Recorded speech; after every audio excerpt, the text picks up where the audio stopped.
Did you know one of the world's richest men built his $300 billion empire from a secret CIA spy project? That's right, Oracle, the company running everything from banking to airlines, actually began as a top-secret database project for the CIA. And the man behind it? Larry Ellison, a billionaire who at one point was richer than Elon Musk. Yet most people wouldn't even recognize his face. So how did a spy project turn into one of the most ruthless and powerful tech empires in history? And how did a college dropout with a taste for yachts, fighter jets, and even Hawaiian Islands climb to the very top of the billionaire list? Let's find out. While most of us were still figuring out Windows XP, Larry was literally building spy software for the CIA. Our story begins in 1977. The CIA needed a way to manage enormous amounts of classified data. They wanted a system that could quickly store, organize, and query information. Three programmers, Larry Ellison, Bob Miner, and Ed Oates, saw the opportunity. Their project's codename? Oracle. What started as a tool for spies became the foundation of the first commercially available relational database. And soon, the world's biggest organizations were paying millions for it. But databases sound boring, right? So how did Oracle transform from a spy tool into a $300 billion empire? The answer lies in the man behind the company.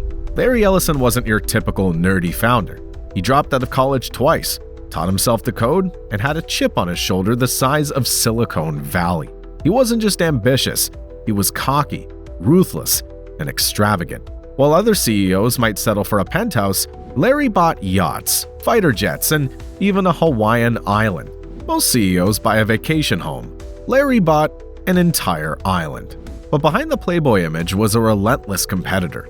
Ellison was obsessed with beating rivals, especially one man, Bill Gates. And that rivalry would help turn Oracle into the king of databases.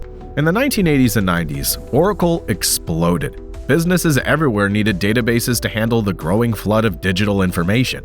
Banks ran on Oracle. Airlines ran on Oracle. Hospitals, governments, even militaries, all used Oracle systems. By the 1990s, Oracle wasn't just another software company. It was the backbone of global data. Ellison positioned Oracle as the dominant player. He'd personally mock competitors in public, and Oracle ads openly attacked Microsoft and SAP. It was less Batman versus Joker, more Excel versus databases, but with billions at stake. And Ellison loved the fight.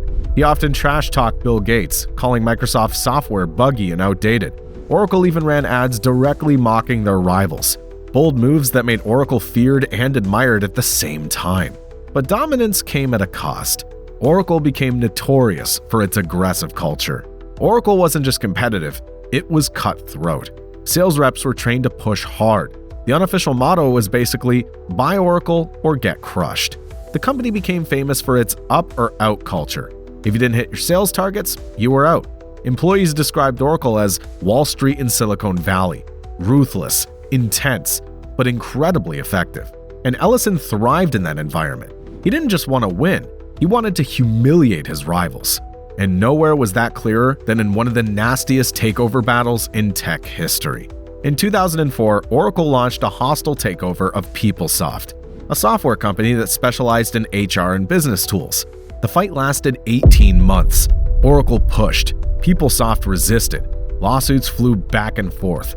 It was brutal, messy, and public. In the end, Ellison got what he wanted. Oracle swallowed PeopleSoft for over $10 billion. The message was clear. Oracle didn't just compete, it conquered. Most companies send friendly partnership emails. Oracle basically showed up with a battering ram. But even with all this aggression, Oracle was about to miss the next big wave in tech. When cloud computing arrived, Oracle fell behind. Amazon launched AWS. Microsoft built Azure. Google had its cloud.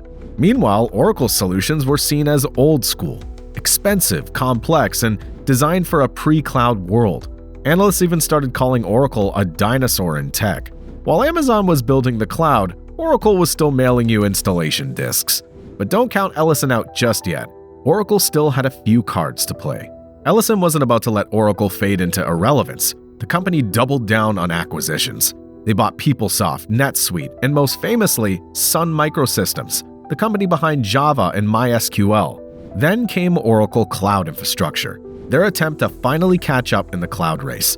Slowly but surely, they began clawing their way back into relevance. One of their biggest wins? Landing the contract to host TikTok's US data. Suddenly, Oracle was back in the headlines. And Larry Ellison?